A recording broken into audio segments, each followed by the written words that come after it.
జాగ్రత్తగా ఆలోచించుకునే ప్లాన్ చేసుకుంటున్నారు కదా, ఒకసారి జాగ్రత్తగా ఆలోచించుకుని చేసుకోవడం బెటర్. ఇక్కడ ఆంధ్రప్రదేశ్లో చంద్రబాబు గారు, అక్కడ రేవంత్. ఎందుకంటే హైదరాబాద్ ఎలక్షన్స్ ఏదో అక్టోబర్ నవంబర్లో అంటున్నారు, ఇక్కడ కూడా అక్టోబర్ నవంబర్లోనే అంటున్నారు. ఇద్దరు ఒకేసారి ఎన్నికలు పెడితే హైదరాబాద్లో వాళ్ళు వచ్చి ఇక్కడికి ఓట్లు వేయాలి, ఇక్కడ వాళ్ళు వచ్చి అక్కడికి ఓట్లు వేయాలి. ఇది పంచాయతీలు, ఇక్కడ మున్సిపాలిటీలు అన్నీ జరుగుతాయి. అక్కడ ఒక హైదరాబాద్ గ్యాప్ ఇవ్వాలి, 2 నెలలు 3 నెలలు గ్యాప్ ఇవ్వకపోతే కనుక ఇప్పుడు అక్కడ వేసాక ఏలుకి ఇంకేస్తారు కదా, ఇంకు పోవడానికి టైం పడుతుంది.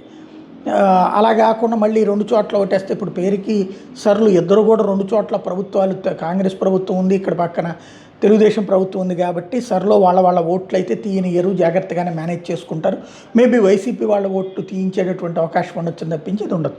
కాబట్టి ఒకసారి చెక్ చేసుకుని ఇద్దరు కూడా ఓట్లు ఒకేసారి వెంటనే పెట్టకుండా కొంచెం గ్యాప్ పెట్టుకుంటే 2-3 నెలలు బెటరు. అసలు నన్ను అడిగితే వచ్చే నెల అట్లా పెట్టేస్తే హైదరాబాద్ ఎలక్షన్స్ పక్కన ప్రశాంతంగా అయిపోతుంది.